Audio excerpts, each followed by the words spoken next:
Hello everybody, Samitari here, and welcome back to another reading of a gaming creepypasta. Today we're taking a look at what is called Faith's Game, and it has a really high rating on the Creepypasta website. It almost has a full 9 stars out of 10. It's an 8.8 rating according to this thing, but yeah, so we're going to go ahead and check it out because it should be rather scary. This is a very long pasta, so bear with me as I go through it. The following passage was found on an abandoned jump drive 2 miles outside of Philadelphia. Though a somewhat longer passage, it has been passed on to, edited, and submitted by K.B. Miller. Original sources refuse to disclose the exact location where such jump drive was found. Therefore, certain names and events have been changed or redacted. I can't believe I'm doing this. Let me begin by saying that I'm not sure how much time I have. I'll try to keep it short, to be as detailed as possible. The cowardice inside screams for me to get away, to not just sit here, but the author. She wants this written down, almost like a final verse in a sick play. All I just know is that the world needs to understand. They need to know the secret behind Spring Grove. I'm not good at writing this kind of thing. The more I speak of it, the more ridiculous it's going to seem, but please just listen to me. I guess I should start where it counts. Are you a fan of children? I was. I was never really fond of newborns, but any child beyond the state of a toddler held a certain weakness of mine, their deep, vibrant eyes constantly sweeping the world. But nothing fascinated me more than their mind. Their minds are the image of purity, blank as a white canvas until our vile black paint stains it like poisonous ink. I witnessed that tainting right before my very eyes. Preparations. My whole reason for getting myself mixed up in this crap was for a project, one that would assure my graduation from the art institutes. It was simple enough, a short, meaningful documentary on a single subject of our choosing. I was a film student, you see, but no stranger in approaching random people and asking for a moment of their time in front of the camera. But I wanted to branch out. I wanted to be different, to be brave. I wanted to do something that no one else thought about looking into. My brother had recently picked up his PlayStation 4. All the better, since he hadn't shut up about it since it was announced. A few weeks in, and he had discovered that Red Barrels had posted a free download of Outlast, a horror game whose gameplay I couldn't get enough of on YouTube. As I sat quietly in the corner after begging to observe his reactions like it was a staged comedy, I turned my attention to the game itself.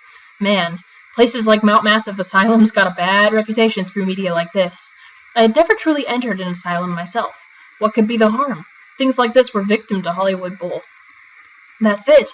I can expose an asylum for what it is. I could do more than present this as a project. I could pull Steven Spielberg and publish this baby straight to Netflix. Being the spastic, excited fool I was, I immediately began research for my first blockbuster. It had to be someplace close, since my car had the tendency to chew out my savings every tire rotation. It would also have to be comfortable in front of the camera, or they would also have to be comfortable in front of the camera. Avoiding lawsuits and invading privacy wasn't exactly my forte. Any psychiatric facility would do. I didn't ask for much. Of course, all asylums in the immediate area refused any and all requests to even an interview. I never asked questions, and it never crossed my mind any of them had anything to hide. They probably figured I was still a student, and places like that could be dangerous for those without proper training. Yet, so were prisons, and I've seen plenty of cameras in places like those. I just flowed with whatever rolled my way, and one day, it paid off. The first day. Spring Grove Hospital Center was what they called it. I could care less of what it's called now. To me, it was hell on earth, but not then. Then, I was ecstatic that they even considered me, and I grabbed the first opportunity I had to begin my trek to suburban Baltimore. The drive was unpleasant, but the views were astonishing. I had only before experienced the great city, but Spring Grove's campus was a breath of fresh air. I swore at first I was driving to have a meet with a queen before pulling in. The buildings were spread and massive, almost medieval with a touch of modern technology. In fact, it almost resembled a few college campuses that I had previously visited. But I knew better. This asylum was going to provide more experience than any education would. Speaking of which, I was quickly put in my place for even mentioning the word asylum. Apparently, I had to use the term psychiatric hospital at all times during my stay. But whatever. Being politically correct is as irritating as it is. A woman stood waiting for me at the door, as though my arrival was that of some kind of celebrity. "You are Jacobson, yes?" She addressed me formally, with a broken accent. I couldn't exactly put my finger on it. "Come, we show you around. You film camera whenever you like." She took me into the bowels of the building. Well, I can't call it the bowels exactly. It seemed quite pleasant at first, with plenty of light and fresh air amongst the living space. I was already having my doubts on the whole assignment. I was expecting medieval torture and massacres. This place was downright comfortable. Maybe it was just bias getting in the way. Filming this place as it was, whether it's insane or a sanctum, was my mission. The truth. I took out my camera and already began getting some footage. The thought nagging at the back of my mind was that this was going to be a bit of a letdown back at the institutes. Maybe I should just film a horror attraction instead, if that's what they expected. Spring Grove was established in 1797. It is the second oldest operating psychiatric facility in the nation, the woman explained to me. It is known for its research in schizophrenia. It wasn't far into the asylum before she wanted to turn back. I knew in my gut we hadn't seen the whole facility, and I hadn't gotten nearly enough information from my documentary. She disregarded any attempts to go further, stating that it was all that she had to show me. I researched for days, drove for hours, for only 10 minutes worth of material. It was not going to end like this. My college education and my portfolio were at stake. So I devised the ultimate plan. Before we journeyed back to the entrance, I excused myself to the restroom. There, I waited patiently, faking whatever bowel movements I could, before I could slip out undetected. I was feeling pretty good about myself until it slowly began to dawn on me that the patients were becoming more and more scarce. I knew I was in the woman's wing. About where we started, patients were pretty common, aimlessly roaming the halls or simply lounging outside their quarters, save the occasional nurse or assistant. These halls were barren. It was somewhat unsettling, but not nearly as so when I came to a sign that read, "Violent Patients," above an archway in the middle of the corridor. I had the distinct feeling in my gut that I had gone too far. I turned to begin my walk of shame back to the entrance. "No, no, no! My game! Play the game! Play the game!" At least, that's what I thought she said. It was unholy shrieking like I've never heard before. It sounded much closer than it really was, as though the bloody wails were right next to my ear, blasting my eardrums to dust. I whipped about frantically and found something not so dissimilar to a gremlin sprinting towards me. My first instinct was to take flight, but something rooted me to the ground. The creature stumbled and scrambled on the slick linoleum, foaming at the mouth and clutching something in the claws of her left finger. As it slipped, it left a trail of blackish mucus behind it, like aged blood.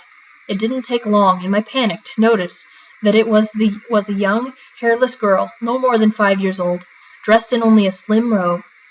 I felt my heart pound in my chest, the blood pulsating in my skull. Oh God, keep this creature away from me! Though I swore she was mere feet from my face, employees tackled her to the ground 10 yards from down the hall. She fought, raking her razor-sharp nails across the faces of her assailants and dropping the little device on the ground. It flipped open, revealing the dual screens that I recognized belonged to a Nintendo DS. She screamed at the top of her lungs, and I finally mustered enough strength to take a step back. One of the employees scooped the thing up and pressed the others to return to the patients to her quarters.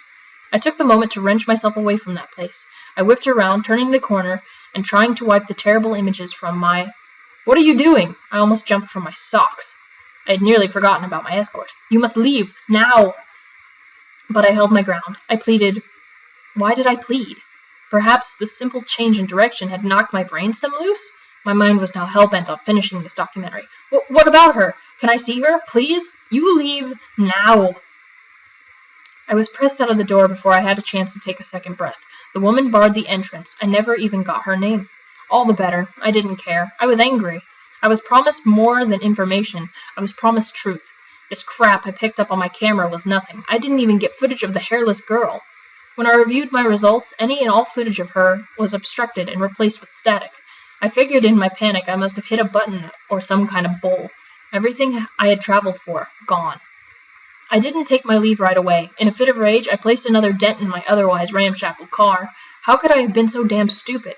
There was a reason no one tread these kinds of waters. It was a complete waste of time and money. I took up my camera and shoved it back into its case. To hell with it. I wasn't going to waste another moment in this fucking mental hospital. I was just going to go home and avoid trashing my cash on some gross hotel room. I got behind the wheel, nearly tearing my door handle off its hinges as I slammed it shut. Ugh, come on! My keys fell to the carpet floor. I twisted myself in the most awkward of positions before hooking it on my finger. As I rose, there was a loud knock-knock of glass on bony knuckles. I startled, once more letting my keys escape my grasp. I sat there for a moment with an exasperated sigh before giving in and rolling down my window slightly. Miss Nicole Jacobson, am I right? The woman extended her hand in greeting through the window. It took a moment before I acknowledged and shook it. I couldn't help but notice what keen interest you have in our little asylum away from home. I perked up somewhat. You use the word asylum? Why? It doesn't much matter what we call it. It'll always be home to the insane. As ridiculous as I found it to keep the right terminology, her nonchalant attitude put me on edge. How's about you step out of the car, and we talk about getting you the footage you want? I didn't budge. And just who are you? She smirked. It wasn't a playful or devilish smirk. I couldn't tell what it was. The name's Dr. Denise Waters, Clinical Director and Chief of Staff. So, do you want that footage or not? The second day. It was a rock and a hard place. That night, Dr. Waters directed me to stay on campus in dorms normally reserved for medical students in training. It wasn't very inviting, I must say. The dorms were poorly kept, and cobwebs dominated the corners of every room. I swore I caught a whiff of mold or mildew. Considering my other options, however, staying on campus was the only one that didn't reek of failure or rather burn a hole in my wallet. The night was rough, nonetheless. As I lay with my gaze piercing the singular window, I could not shake from the back of my mind the creature that bed not a mile from me, the creature that I would have to face again come dawn. The blood-red sun had barely begun to peek over the horizon by the time I met Dr. Waters once more by the same building. I wasn't fond of mornings, but then again, you can't wake up early if you've never slept. I shut my driver's side door before I turned to get my equipment from the back. Waters held up a finger, halting me. Not today, she bluntly stated. She must get to know you first. Not today, I repeated in disbelief. How long do you think this is going to take? I only need an hour's worth of film. 6, she said.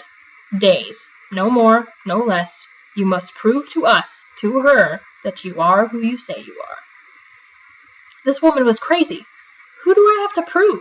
They're the ones who need to prove something to me, and there was no way that I was going to stay here for another 5 days. I turned around, ready to hop in my rusted Nissan for the long journey back home. No documentary was worth this. Remember, Miss Jacobson, Dr. Waters yelled after me. I wasn't sure why her words had me freeze the way I did. It was as though I was silently desperate for there to be a reason to stay. A reason that would make the difference in everything I stood for. If you run now, the world will never truly know what lay beyond these doors. You're the final hope for this girl. Or else what? I glanced over my shoulder. She needn't answer me. I could tell by the mere dullness of her soulless eyes that what fate awaited the young innocent girl. Were these people really willing to stoop that low? Was the girl truly that dangerous? And how was I being here going to help change that? I had too many questions to ask at once. I did my usual thing, kept my mouth shut and my eyes and ears open, as she once more took me past the forbidden sign that read Violent Patience, into the jaws of the beast. What do I have to lose at this point? She was lucky that I had a week to spare during my spring break. I followed closely behind, head down, as I began to stride lightly. Pleasant wooden doors were slowly replaced by iron behemoths that could take a nuclear strike. Whatever the stoic guardians kept at bay did nothing to shield the sound that came from within. Quite often we passed patients in the middle of their tantrums or inconsistent muttering. Some doors were solid, others held heavy viewing glass or barred windows. It was almost like prison in my eyes, and every step felt like more and more like the corridors of Mount Massive Asylum. I took my eyes off the surroundings for 1 second to see the lonely door at the end of the hall, the one that held my destination. My heart leapt into my throat. My collar had been grabbed onto and wrenched to the side. My head met cold, hard metal, the metallic noise echoing through my skull. Untrimmed nails raked into my neck, the woman's warm breath seeping into my mouth and nose like smog. By the time my vision leveled, Dr. Waters had taken a hold of my shoulder, dragging me back in the opposite direction. It all happened so fast. I stumbled before regaining my balance and looking my assailant dead in the eye. I didn't even have a moment's notice to scream. "Don't go!" the patient shrieked, clawing the metal through the iron bars. Dr. Waters helped me to my feet, giving me the moment to compose myself. She began to walk me to the door, though my ears staggered behind. "The cursed child lives! She lives beyond that door! That cursed child! That cursed child!" Her voice gradually muted as we passed through the door, leading into a small transition room with another door. Dr. Waters fussed over me, checking my head for any signs of injury. "I'm terribly sorry about that. She's one of our advanced cases of schizophrenia. Patients like her are the reason we don't often let guests back here." She gestured to the door. "Come through here. This is the transition into the nursery." Nursery? I never thought of an asylum housing a nursery before. It was like any other, only with a little more padding.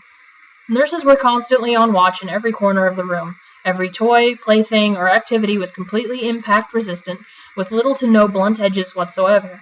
Even the wallpaper was designed with air pockets, like entire sheets of bubble wrap were plastered to the walls. It was pretty spacious, and gave the children plenty of stimulus. The children themselves were all around the ages of 10, though didn't seem to have the mental capacity of a child over 8. Even with the scant amount of observation, I could tell that they were getting the best care possible here. "Why is this room in the violent woman's wing?" I asked, as the thought struck me. "I see both boys and girls here." Dr. Waters strode past me, gesturing for me to follow. "We believe that the presence of children are more soothing for the women here. Sometimes, if they show enough good behavior, they can visit this room under heavy supervision. They are much safer here than in the men's wing. Usually, maternal instinct kicks in, and the children are quite safe." She took me to the far corner of the room. It wasn't until now that I spotted it. No, her, huddled by some blankets, with her eyes locked on her Nintendo DS. She was pale, like her skin never knew sunlight, and frail, like she had never known a good meal. A couple of other children were sat immediately behind her, their focus only broken by our arrival. They stood, their intense eyes boring into my flesh, before trotting past to look for something else to do. The girl, almost instantly noticing the absence of her audience, took a glance around before looking up at her new visitors. Her eyes were bloodshot, but sparkled like none other in this godforsaken place. "Faith," Dr. Waters addressed her, "this is Miss Jacobson." Faith's eyes never left me. It was as though she was sizing me up, or completely awestruck by what I was.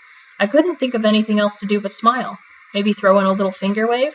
When she finally broke the searing visual contact, her gaze swept immediately back onto her handheld. Her fingers didn't resume their usual pattern over the buttons as I anticipated. Instead, her fragile palms lifted in my direction, presenting me with her greatest treasure. "Play the game?" she asked in a sweet, delicate voice. I halted. Images from the other day swamped my mind. Was this really the same girl? Without so much as a hesitation, I put my hand up, grinning nervously. Not today, dearie." She didn't budge. In fact, she pressed the DS towards me more firmly. Before I had a chance to say anything more, Dr. Waters intercepted. "Miss Jacobson is going to be your new friend and play with you for the next few days." "I am?" I frowned, only to pick the act back up when I saw the heartbreak in Faith's face. "I didn't sign up for this." "I mean, yes, I am." Faith shut her DS and put it to the side. Somehow, this made me more comfortable. She spoke in a voice that sounded much older than it should. "So you're here to replace Miss Annabelle?" No, Dr. Waters cut in again. "Not replace. No one can replace Miss Annabelle. She's just going to keep you company. Now we'll be right back." She took me back into the transition room, careful not to let any children slip through the cracks. I took a fleeting look back over my shoulder, half expecting Faith to scoop her device back up and resume whatever she was doing, but she didn't. Her eyes never left me, and even as I saw her smile for the first time, I was not reassured. I could already tell this girl was going to test me in every way she knew I feared. It was not a sinister look. It was merely the look every student gave their substitute teacher. After the door was shut, I let the doctor see clearly my irritation. "I came to make a documentary, not babysit." I can't remember exactly how this conversation went, let alone everything else, but this interpretation comes close. "This is our deal, Jacobson. Take it or leave it." Waters grew firm. "She is our youngest schizophrenic case we have ever received. You're lucky to have even gotten a glance at her, let alone the interaction I'm giving you.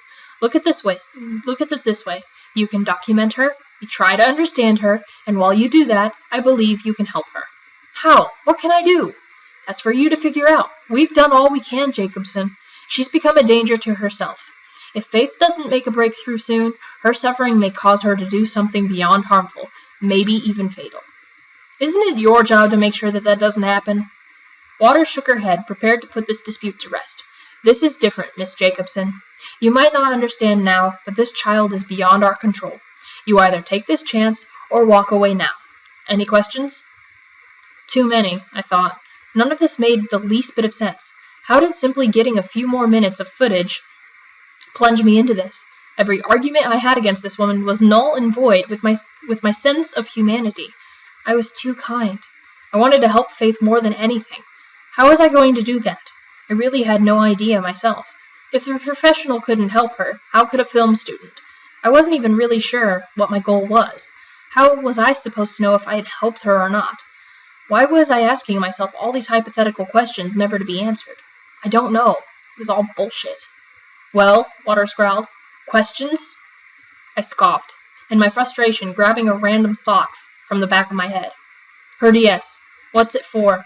She's the only child who has one, it looks like. That game thingy? The doctor was somewhat confused at this. I'm not really sure what it is or what she does on it. A nurse brought it back from the Lost and Found. One of the students left it behind. So why does Faith have it now? Well, before, Faith was a very cold and spastic child. We figured all she needed was interaction with other children, but they were too afraid to approach her. She wanted nothing to do with them anyways. When the nurse let her see the game, she calmed down, focused on it. She was made approachable by others, so we figured, what the heck, let her keep it. Since then, her outbursts have slimmed from constant to once every few days. Waters turned with a flip of her brunette hair. Now, if you don't mind, I have more important things to attend to. You're just going to leave me here? Of course. I was called to a conference in Washington last night. You'll be fine. There are many trained nurses around to lend a hand if need be. I wish you luck on your documentary, Miss Jacobson, she said, opening the door. Before slipping out, she turned back one final time. You may or may not like what you find. And that's it. Thus would it end as much as I can recall up to that point in time. It's somewhat scant, but so are the memories. It doesn't help that every word I type builds on my rapid heartbeat. Thankfully, I don't need to remember every detail. I thought ahead. After the second day drew to a close, I scrambled to grab whatever spare paper I brought along. I may not be a reporter, but I knew how to organize my thoughts like one. I found a small, clean notebook hidden among my knapsacks and jotted down as much as I could on that every night. A log. I guess at the time I had figured I would use it as a narrative for the documentary Never to Be. Now it's just a hellish chronicle of the real horrors that lie beyond their doors. And I'm about to share every word of it. April 14th, 2004. Today was the first day spent with Faith. Shortly after being left to my own devices by Dr. Denise Waters, I joined her in the nursery. The first few moments were spent sitting there beside her, silently observing her playing her Nintendo DS. I recognized it almost immediately, as I am a proficient gamer. It was one of the first games I ever played on the DS myself. It was Kirby Superstar Ultra, and I must say that she was pretty far into it for someone her age. She was already tackling the consecutive boss battles in the stage known as the Arena. That particular stage took me forever to complete myself. After watching her get taken down by the boss, Wham Bam Rock, she finally turned her attention to me and said blunt as stone, I don't like you. I asked why. You're here to replace Miss Annabelle. I liked Miss Annabelle. I heard this name a few times now. My curiosity spiked. Who is Miss Annabelle? What happened to her? Faith closed her DS and looked away somewhat wistfully. He got hungry the other night. She fed him. I wasn't exactly sure what she meant by that. I'm guessing that Miss Annabelle took her leave. She mentioned to Faith that a pet of hers at home needed feeding. I settled on that theory, considering the fact that I couldn't get anything more from her. Faith is a classic schizophrenic case. Luckily, I've brought my laptop to conduct research when I can. Unable to sleep last night, I searched up schizophrenia on Google to give myself a quick rundown. Like what I saw, Faith wasn't exactly the most focused individual I've spent time with. Sometimes it was as though she wasn't even speaking to me. She was somewhat spastic and constantly changing the subject to something random, most of the time having to do with that game. I was at least glad I knew what she was talking about. I'm sure anyone else in the hospital who managed to speak with her couldn't hold a conversation about King Dedede's hierarchy or the fundamental basis of the heavy lobster. She's a smart kid, given her mental state. She began to take more of a liking to me after these conversations on her game started. At first, she was fixated on one thing, and one thing only, getting me to play it. I held my ground and refused every time. I wasn't very familiar with schizophrenic cases, and I was afraid of the consequences for touching her DS too long. Perhaps she may forget she lent it to me and attack me to get it back. She certainly wasn't too fond of the nurses taking it away from her the other day. Whatever the case, as so many scenarios ran through my head, I wasn't about to take a chance with this child I barely knew. She was persistent, but once she knew I had some kind of knowledge of the game itself, her pleas all but melted away. Even though she was through most of the game, she often asked me for tips on how to get further. Her whole world transfixed on this game. It would seem to be the only thing giving her life meaning, connecting her to those around her. The other children were fascinated by this little device that made her a local celebrity. I see why it was so dear to her. Once we got comfortable with one another, we began to do more together. A simple game of catch with a plush ball proved entertaining to her, somewhat surprising, considering the kind of situation she gets from her game.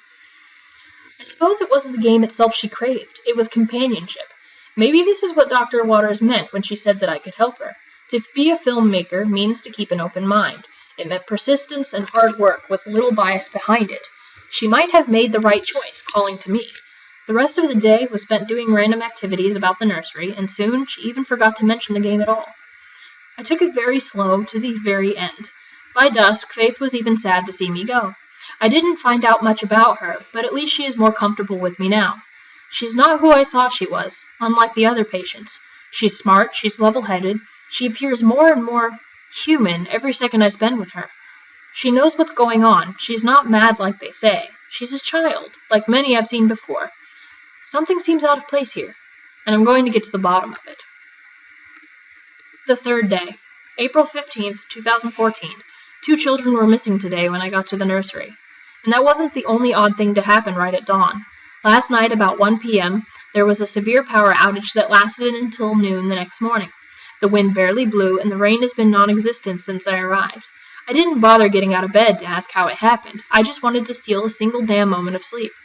Despite having made myself more comfortable in Faith's presence, sleeping in the dorm still wafted a feeling of dread. So I lay there, motionless, until the sun finally sliced through the darkness. I decided to walk to the building today. The morning was crisp, and after the bull I've had to put up with in the past few days, I needed some fresh air. The hospital campus is beautiful, after all, nothing like the rest of Baltimore. As I strode over the lush green moor, I noticed a construction crew nearby, working around the clock to bring the grid's power back online. Even from a distance, I could see that they were in the process of hauling away a transformer to replace it altogether. As the workers moved aside, I saw the extent of the damage, like it came straight from a Spielberg film.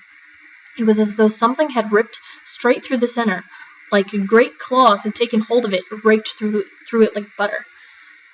Though I walked by without hesitation, it left me dumbfounded. No natural occurrence last night could have done that. When I walked through the front doors, I headed straight for the front desk and asked if they knew anything about the cause of the outage. Taking note that the power was already restored in the building, the man at the desk merely stated that there was a construction accident that caused one of the grid's lines to be severed. Lies. All lies.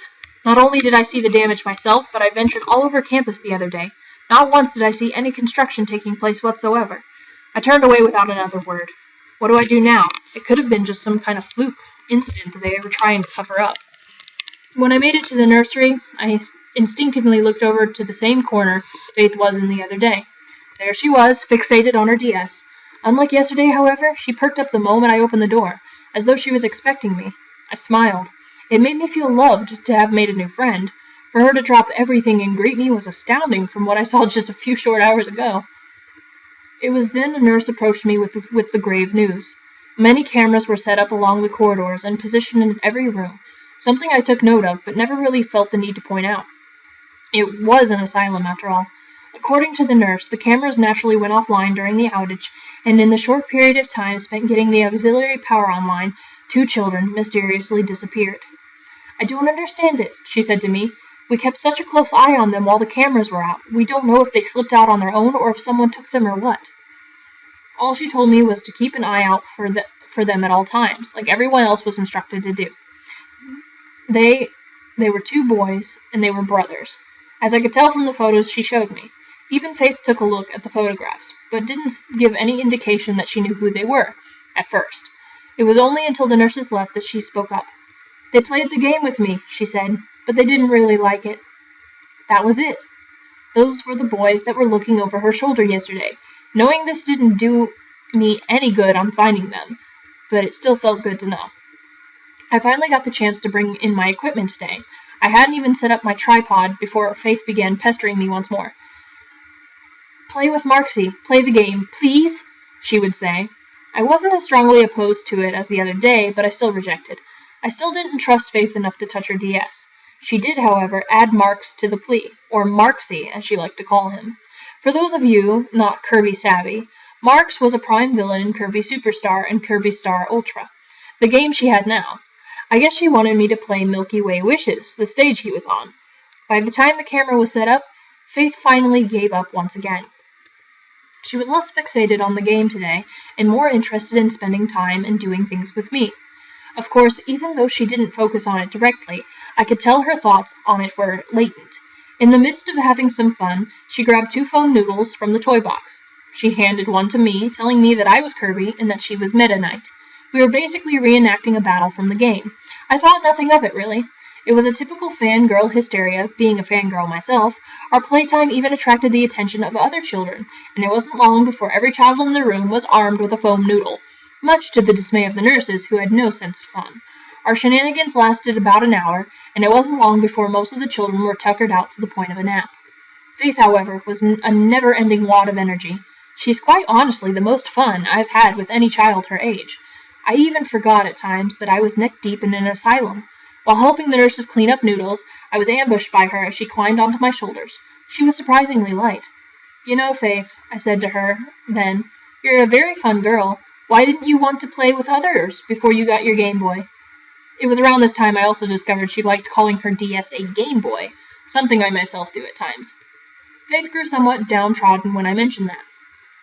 "They thought we were weird. They said I looked weird." I'm pretty sure she said we. I'm not really sure why. "Why do you think they said you look weird?" She began rocking back and forth. She normally does that when she gets nervous or uncomfortable. "Because I got rid of my hair. I used to have really, really pretty long black hair that went down to my butt." I grew even more puzzled. I never thought about her hair before. I initially thought it was somewhat rude to ask about it. "Why'd you get rid of it?"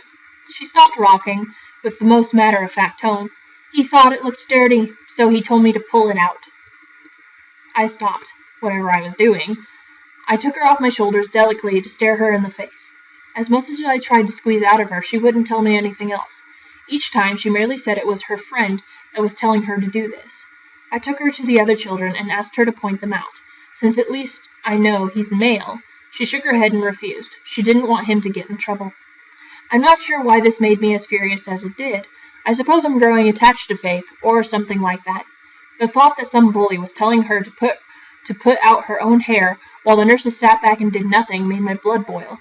It was a maternal instinct, I guessed. As the day drew to a close, I told one of the nurses about it and asked her to keep an eye on which boy may be the culprit. Faith's self-esteem was bad enough. She didn't need this. Oh, and I didn't get any footage today, as if my luck couldn't get any worse. When I went to turn my camera off and stop recording, I found the entire thing had just shut off. When I took it back to the dorm, the batteries were fried. That afternoon was spent running into town for more, along with a couple of other things. On the bright side, I've never really spent time in rural Baltimore, and enjoyed finding a strip of window shops.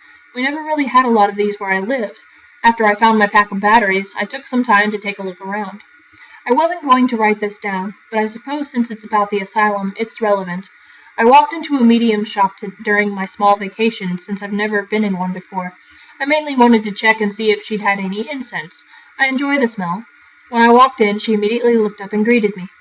"Everything is half off today," she informed me. "You looking for a souvenir?" It took a moment for me to process it. "How'd you know I'm not from around here?" Normally people who come in here don't browse. They either have questions or know what they want. Tourists browse. She tried to make small talk. "What brings you to Baltimore?" I listened as I found the incense I was looking for and began sniffing the boxes to find the best smell. "I'm doing some work over at Spring Grove Mental Hospital, filming." I felt the woman stiffen up, and looked over when I didn't get a response. "Why?" She looked a bit uncomfortable. "The air about that hospital has grown thick over the past few weeks. I visit my sister there every once in a while." I asked the medium about her sister. Turns out it was the same woman who gave me a concussion just the other day. Though both sisters were mediums, she explained only one was unfortunate enough to catch the trait from their schizophrenic grandfather. Her sister has been in the hospital for nearly 5 years. They treat her well, she told me, but the air, I tell you, it's unlike anything I've felt before. Well, I suggested, taking care to watch my terminology, since she may be offended if I said her sister was in an asylum. It is a mental hospital. Some patients may have died there. She shook her head. No, this is different. This is very different. It's like something just manifests out of thin air. She took my incense, bagging it before coming around to the front desk and flipping the front sign to close. I wouldn't spend too much more time there, dear. Don't spend too much more time. Then I came back to the dorms to begin writing. I'm not sure what the medium meant exactly. I'm an open mind, but I don't think spirits are the answer to anything happening at the asylum. I've heard too much between asylums and hauntings, and I'm not about to let the medium bias get in the way. She has stoked my curiosity, though. My mom and I used to watch shows on the Discovery Channel about hauntings. I'll probably watch a few episodes tonight while I work on some artwork on my computer. The fourth day. April 16th, 2014. Maybe I should consider spirits here at the asylum. I saw some creepy-ass stuff today. It started when I woke up. I haven't gotten a week of sleep since I got here, and all of a sudden I fall asleep while working on a piece of artwork. I guess I did a bit more in my sleep than just art, because when I woke up, my web browser was up. I don't remember, but apparently I was Googling pictures of Kirby characters. A Google image search of Marx was up. I closed it out and got my stuff together. Now that I have new batteries, it was the mission of the day to get more footage. When I made it back to the nursery and set up my equipment, Faith didn't barrage me with pleas to play her game like she normally did. She openly sees me as a friend now, and even apologized for the day she said she didn't like me. We resumed our usual playtime, only today I tried to make the documentary count. Between our activities, I asked her meaningful questions. Do you like it here? Yeah, it's okay. Do they treat you good? Yeah. What about the other children? They're fine now. What's your favorite thing to do? Play my game. What do you like most about your game? The other kids like it too sometimes. How high can you count? To 20. Can you count for me? 1, 2, 3, 4, 5, 6, 7, 8, 9, 10, 11, 12, 13, 14, 15, 16, 17, 18, 19, 20. That's really good. Can you read too? I can read stuff on my game a little. He helps me read. Who helps you read? My friend. One of the boys? Yeah. Can you point him out? That's when I finally got the gist of what was going on. When she pointed at nothing. So that's it. She had an imaginary friend. That was the friend that was talking to her. That was the friend who told her to pull her hair out. It all made sense. There are plenty of schizophrenic cases that involved imaginary friends, since patients have trouble identifying what's real and what's not. I finally worked a goal out in my head.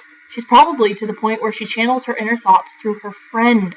She uses him as an excuse to justify things like pulling out her hair. I finally figured it out. I asked her to tell me more about her friend. She told me he was very nice to her, even before when the other kids found her weird. He was always coming up with goofy ideas and was always hungry. He loved her very much. Even when she made friends, he stayed with her. He liked it when she made friends. She even told me that he liked me a lot. That was good news. At least, that way, I knew that even in her subconscious, she considered me a friend. I'd gained her trust. But then she said, "He thinks you're useful." I wasn't sure what that meant. Maybe she knows I'm helping her. With that, I knew I had to push the boundaries. With some persuasion, on the nurse's behalf, given I was Faith's current guardian, I took her out. Allowing her DS to tag along, I took Faith across campus. I knew this was the first time in so long that she had seen sunlight. She was scared to even step out the front door, as though the asphalt road was going to swallow her. When we got out there, she began covering her eyes and complaining about the sun. I thought fast, and she went the rest of the day wearing my sunglasses. By the time we reached the dorms where my car was, she was riding on my shoulders. It had been such a long time since she walked so far, stuck in that nursery. I let her down and opened the trunk of my car. It still had a lot of supplies I had planned on taking for spring break. I took out a soccer ball that I hadn't messed with for years. Careful not to startle her, I carefully rolled the ball over in her direction. Putting her DS carefully to the side, she picked it up. First thing, she squeezed it. It's not soft, she said excitedly. It's not puffy. I showed her how to play soccer, how to kick the ball around with the inside of your foot, how to aim where you wanted it to go. We even used the space under my car as a goal, which wasn't really well thought out, considering every time she got it under there, I had to crawl under to fish it out. The excitement of the new game fueled her, and we played until the sky turned gold. I've really grown fond of her. I almost can't believe why she's here in the first place. Around me, she's a person, not a number, not a patient, not a case. She's a child, like all the children I've seen before. I came here to make a documentary, but I think Waters was right. I'm here for another reason. So, I said once we were out of breath, laying in the lush campus grass, what did your friend think of that? Faith smiled. She was enjoying the fact that I was including her friend more. He had fun watching us. He likes it when I'm happy, and he likes games. She had grabbed her DS and joined me on the ground. She took off my sunglasses and gave them back, claiming it was dark enough now for her eyes. I lay there, drifting off somewhat. She began rocking back and forth again as she looked up at the sky. She had always been so straightforward and pushy about it before, but this time it was like she was nervous. When I opened my eyes again, she waved her DS above my face. You, she said tentatively, you want to play the game? I sat up, not really sure what to do this time. I had rejected her so many times out of fear, but now, I'm not scared anymore. I trust her completely. So I grabbed my laptop, brought up the DS capture program. I used it in my days as a YouTuber, and found it among my bag of tricks, the USB to hook up the DS to my computer. I wasn't sure why I felt the need to record it, but I'm glad I did. I guess I wanted to find a place for it in the documentary. Though I'm not really sure where it would fit, I just wanted to make her happy. Looking back on this part of my notes is painful. If only I knew how this simple act was going to turn my world upside down. What the hell was I thinking? I guess it doesn't matter anymore. All that matters is that I finally played the game.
When I booted up the system, it immediately went to Milky Way Wishes.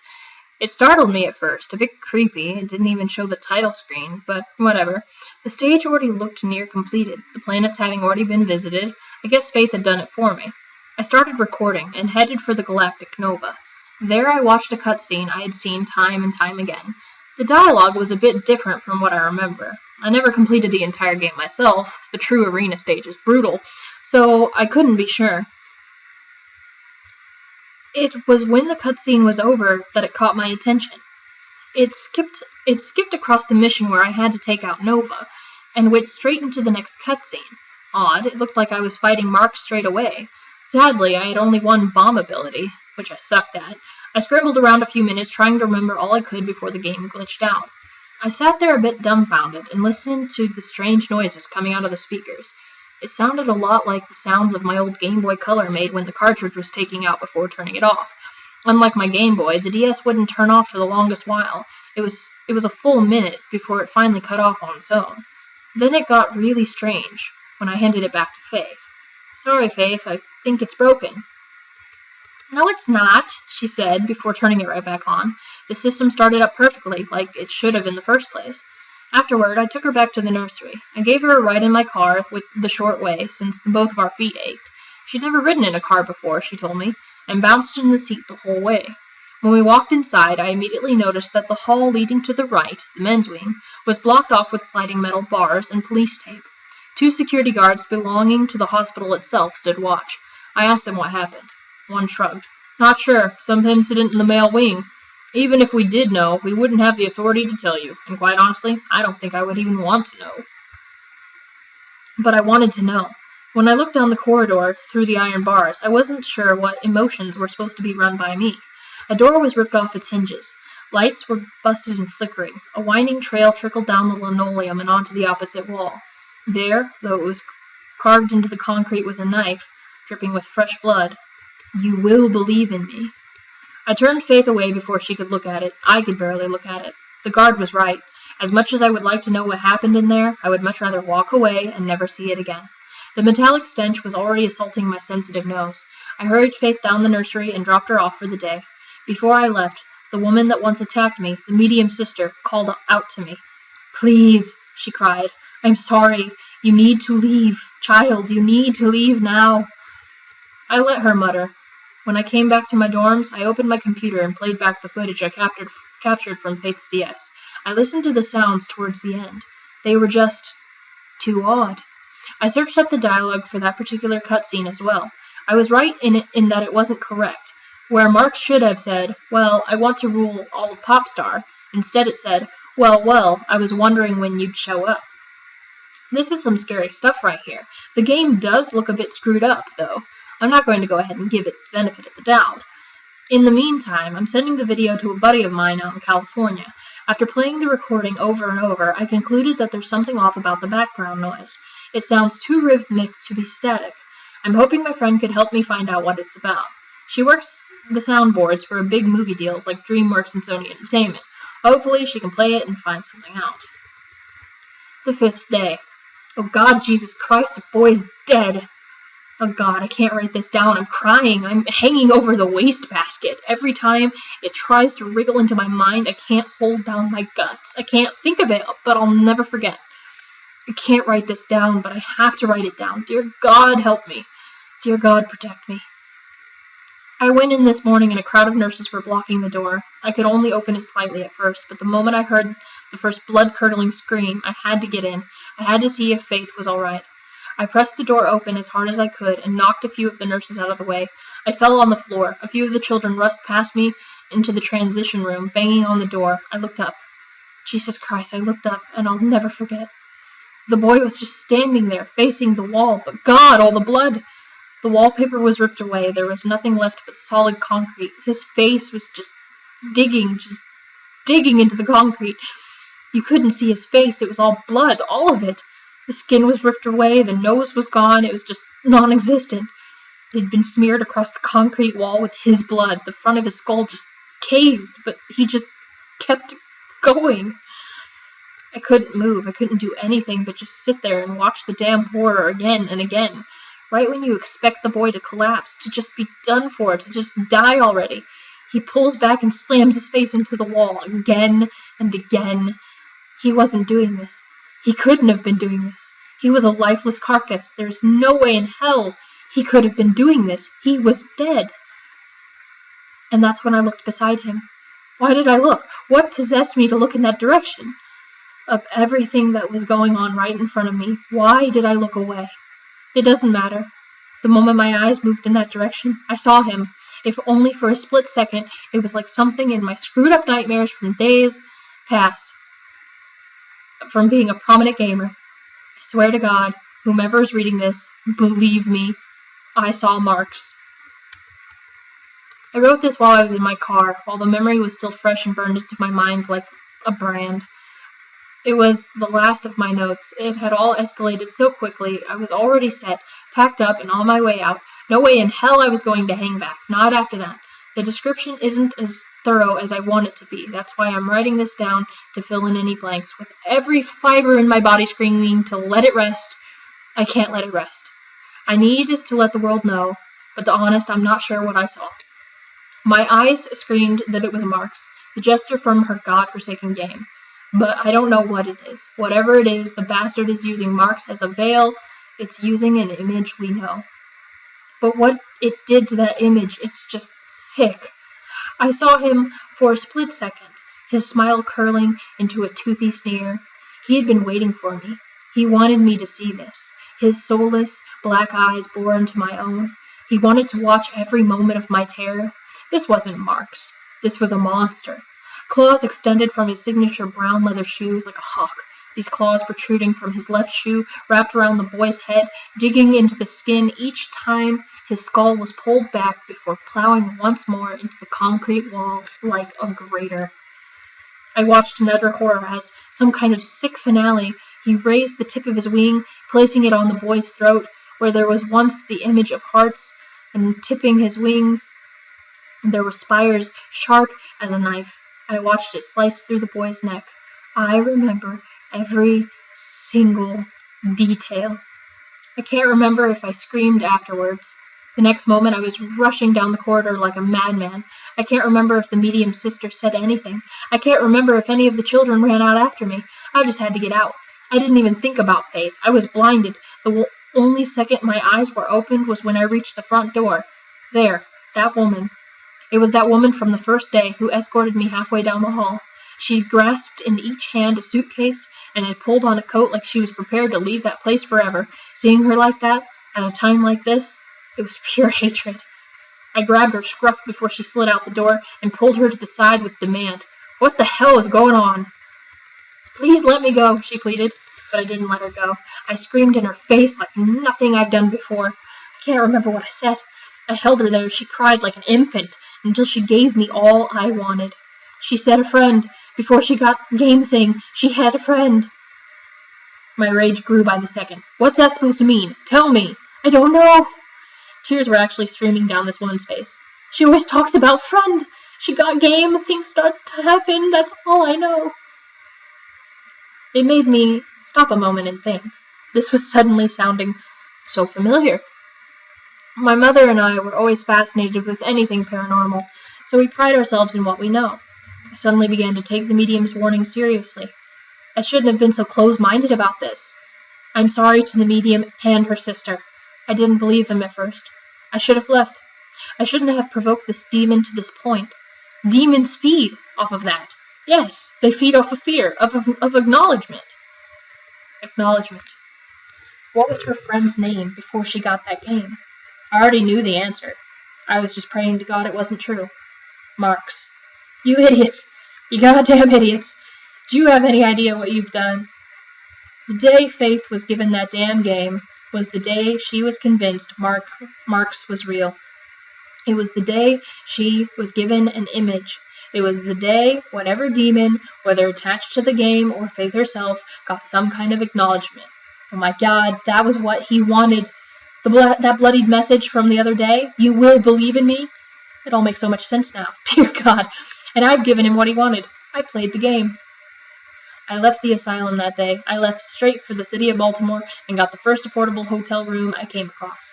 I stayed there the entire day, through the night. I didn't even leave for some kind of food. I felt as though the moment I opened that door, Marx was there waiting for me.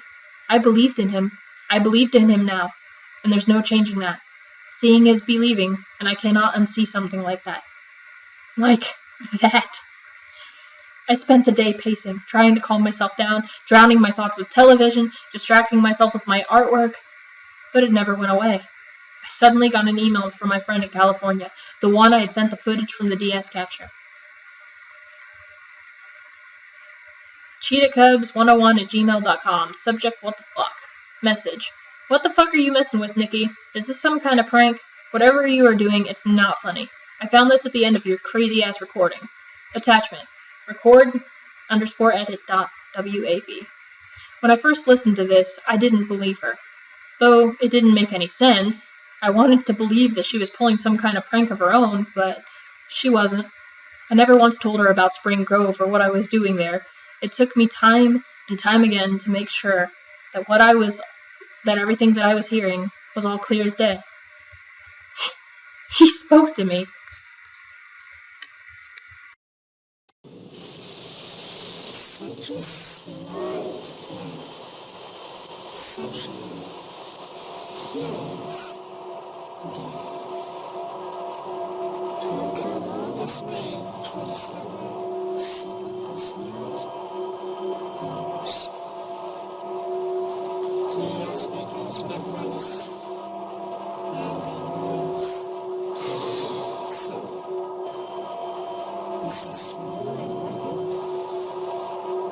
Bringing the pain of life and discover the truth behind Spring Grove thing. It has fulfilled it. I hope you enjoy your game.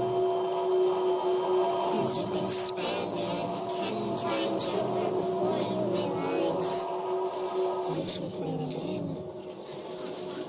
there's no escaping where your game is nicely going.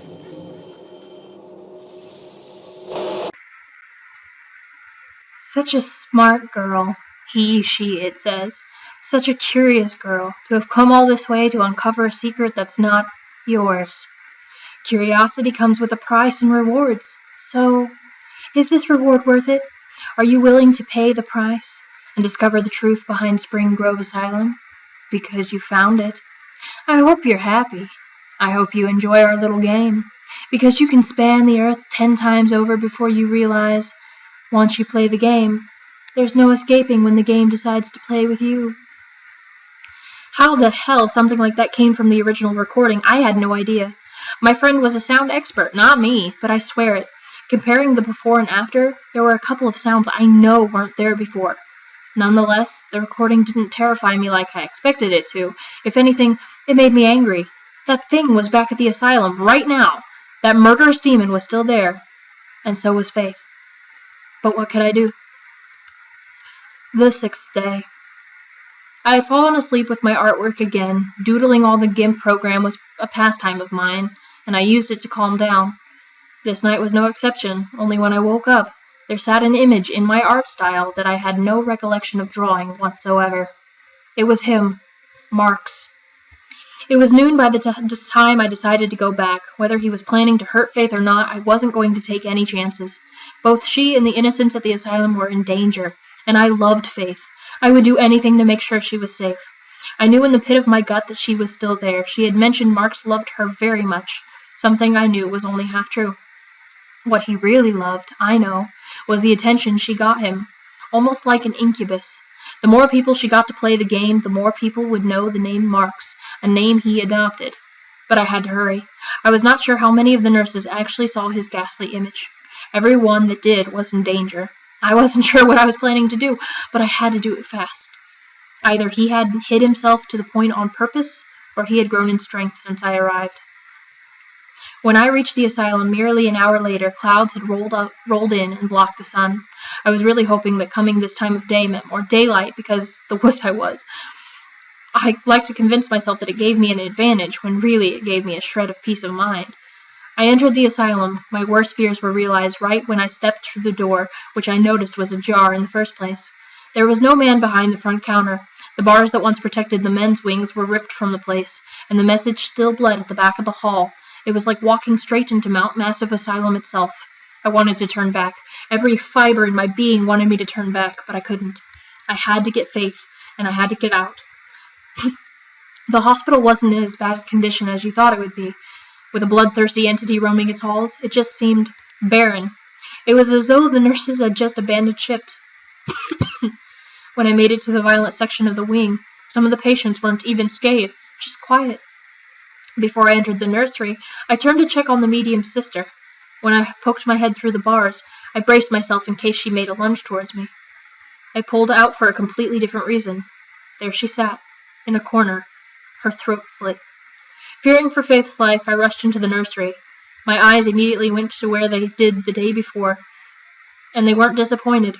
Though the body of the boy was gone, the wall was still dyed a deep crimson red. The children were gone, the nurses were gone. I had to search around frantically before I heard the little voice, "Miss Jacobson!" Thank the gods. I turned around and Faith met me, curled around my legs in a hug. I scooped her up in my arms. I hugged her and cried. But it wasn't over yet. I pulled back and told her we needed to leave, now.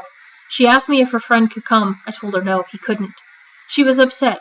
As I hobbled down the hall towards the front door, she was confused. She began to threaten that she wouldn't go with me if her friend couldn't come. I told her no again. I told her we were going on a little trip and we would be right back. I told her to leave her friend here until we got back. I stopped. I turned around. I swear to God I heard the light bulb short-circuit down the hall. I began running. Faith looked over my shoulder. Her friend was following us. He wasn't going to let her leave. When we got outside to the parking lot, I quickly strapped her in the back seat. The moment I clicked her seatbelt, however, was the moment my heart stopped. There, grasped in her little claws, was the Nintendo DS.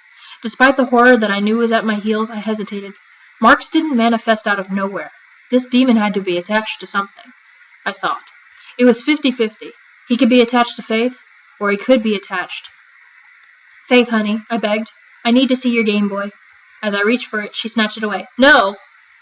"Faith, please. I need to see your Game Boy." "No!" I turned around as I felt a quick gust of wind. The front doors were open, though I couldn't see him. I felt his eyes boring into mine. I felt his anger as the air grew thick. I could sense his ghastly image hovering over my shoulder. I only had one shot. Mustering every bit of strength I had left, I relaxed. "Faith, can I play the game again?" I could see she was prepared to deny me again, but she didn't. I knew she couldn't deny me, and she wouldn't, because that's what her friend wanted, to play the game. She slowly handed it to me, and when I took it, it only took me 2 seconds to lock and close the car door. I heard her screaming behind me, banging on the window, but I didn't listen. I needed to face this. So, in a quick move, less than graceful, I flung the DS at the asylum wall. I didn't stay too long to watch it shatter, breaking apart into 2 separate screens. He hadn't got to me, not yet. He was as bewildered as she was. I know. I leaped into the driver's seat and tried to start up my car. "Marxie!" Faith's voice cracked between tears. The car sputtered. It roared to life, but not without effort. Before I even had a chance to put it in drive, I heard the deafening screech of scraping metal. I didn't let it faze me. I punched the gas harder than I ever had before, and so, with Faith squealing in the back seat, I left the campus of Spring Grove Asylum forever. I wasn't sure where I was going at first. I decided 10 minutes into the drive just to head home. There was really nowhere else to go. Besides, my family was away this week on a trip to the Great Wolf Lodge. I'd have a day to rest before taking off again. I remember Marx's warning. He wasn't going to stop. We had to keep running for now. I tried speaking to Faith on the way. It took minutes for Faith's voice to grow weak from her wails. It took hours for her to stop crying. She hates me, I thought. After all that's just come to light, I still felt bad for ripping her away from the one thing that gave her love before anything else dared, even if that love was fake. I tried speaking to her, tried to explain that I couldn't let her friend hurt anyone else. She wouldn't listen. I eventually put on some music and tried to forget. It didn't feel like it was over, but I was going to pretend it was. It took nearly 2 hours to get home. When we made it home, I was unsure whether or not to let her out. She had been so calm up until now. It was a bit unsettling. I got out of the car, first taking note of the huge scrapes across my left front wheel. As though something dug into it with its massive claws. I disregarded it. When I reached her window, She didn't look at me. I opened her door. Thank God she was still strapped in. I almost expected her to make a charging leap out of the car. We just stood there a moment. I wasn't sure what to do at this point, but thankfully, I didn't need to. She looked at me and started crying. I knelt down and unbuckled her for her to throw her arms around me. I carried her inside and tucked her into my bed. Then I sat down and began typing. Even though my inner instinct screamed to keep moving, I just sat there and typed. As I sit here, pouring out my heart in as much detail as I can, I realize how absurd this all sounds. I mean, wouldn't something like this make some kind of news? It's been nearly 2 days now since Marx killed that boy, and I've checked Spring Grove website. Nothing. In big red letters on their front page, it reads, as of April 18th, 2014, Spring Grove Hospital Center is closed for maintenance. Bull. I checked the staff roster. There was no Dr. Denise Waters to speak of. Looks like someone's in trouble. The damn hospital didn't waste a moment's notice in covering their tracks. I wouldn't be surprised if this isn't the first time they had an incident like this. But there's something else.